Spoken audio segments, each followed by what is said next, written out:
Hello, in this video I will show you the location of the fuse for the secondary air injection pump on the BMW E60. This location of the fuse is for cars up to the year 2005. Before I show you the location of the fuses, first I'll show you the location of all the main fuse boxes on this BMW E60. There is one fuse box here in the engine bay area. It's located just underneath the cabin filter. You need to remove the cabin filter, you need to remove this plastic cover as well, and then you need to remove the fuse box cover, which is held by those bolts. This is the engine bay 1 fuse box.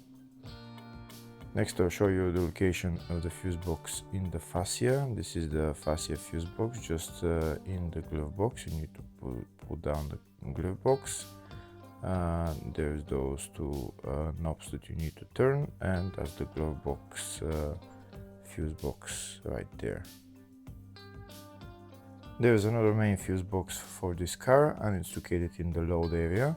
You need to remove this panel, and that's the fuse box right there. That's the load area fuse box.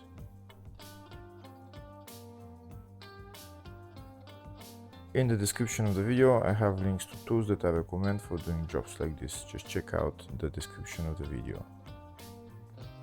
Next I'll show you a diagram of all the fuse boxes for this BMW E60 up to year 2005.